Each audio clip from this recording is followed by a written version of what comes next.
શહેરમાં ચોમાસાની ઋતુને ધ્યાનમાં લઈને કોઈ દુર્ઘટના ન સર્જાય તે માટે પાલિકા તંત્ર દ્વારા ઊંચાઈ પર લગાવવામાં આવેલ હોર્ડિંગ દૂર કરવાની ઝુંબેશ ચાલી રહી છે।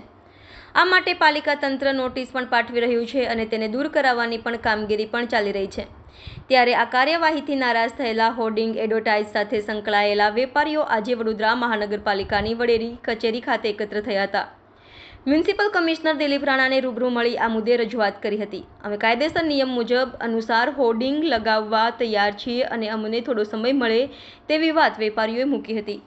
એડવર્ટાઇઝ એજન્સીના સંચાલકોએ કરેલી રજૂઆતના આ અંગે મ્યુનિસિપલ કમિશનર દિલીપ રાણાએ શું કહ્યું સાંભળો। અમે વડોદરા કોર્પોરેશન તરફથી જે હાઈ એડવર્ટાઇઝમેન્ટ બોર્ડ છે, જે હોર્ડિંગ્સ છે, એને અમે પહેલાં 3 દિવસની નોટિસ આપી છે।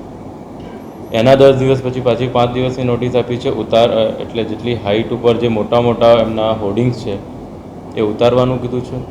સાથોસાથ વડોદરા કોર્પોરેશન પણ જેટલા હાઈ હોર્ડિંગ્સ છે એને ઉતારવાની કામગીરી ગતિમાં છે। ઘણા બધા હોર્ડિંગ્સો ઉતારી પણ દીધા છે આજની તારીખે।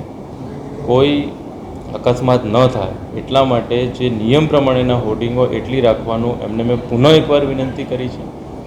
એમને 2 વાર નોટિસ પણ આપી છે અને આપના માધ્યમથી પણ હું એમને કહું છું કે જે હાઈ હોર્ડિંગ્સ હોય એ ઉતારે નીચે અને કોઈ અકસ્માતનો ભોગ ન બને એટલી માટે એમને ઉતારવાનું મેં કીધું છે। એમણે રજૂઆત કરી કે અમને 10 દિવસનો ટાઈમ આપો, અમે GDCRના નિયમ પ્રમાણે કરશું। તંત્ર એમની સાથે છે, એમની જોડે રહીને ઉતારવા માટે સહમત છે। 10 દિવસમાં બધા ઉતારી લે એવી અમારી એમને વિનંતી છે। આજે અમે વડોદરા મ્યુનિસિપલ કમિશનરને મળવા આવ્યા હતા। જમીન મિલકત કમર્શિયલ શાખાએ જાહેરાતના હોર્ડિંગ માટે નોટિસ આપી હતી કે તમારા તમામ સ્ટ્રક્ચરો ઉતારી દો।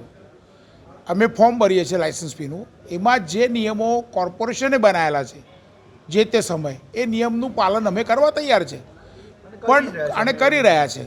જ્યારે ફોર્મમાં અમે બાંહેધરી આપીએ છીએ કે આ બોર્ડ પડી જાય તો એની જવાબદારી અમારી પાસે સ્ટ્રક્ચર એન્જિનિયરનું સર્ટિફિકેટ માગે છે એ પણ અમે આપીએ છીએ અને ઇન્સ્યોરન્સ પણ અમે ઉતારીએ છીએ।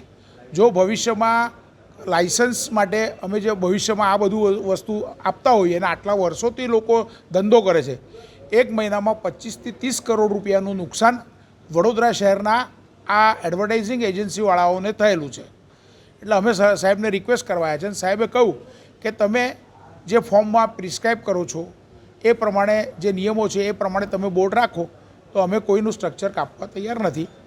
આમ પ્રશ્ન અમારો અને એવી બાંહેધરી એમને આપેલી છે। એટલે અમારું માનવું એવું છે કે અમે અમારા રીતે નિયમો પ્રમાણે બોર્ડ છે કે નહીં એટલી ચકાસણી કરીને કામગીરી કરીશું। કોર્પોરેશનવાળા એનાથી દૂર થઈ જશે।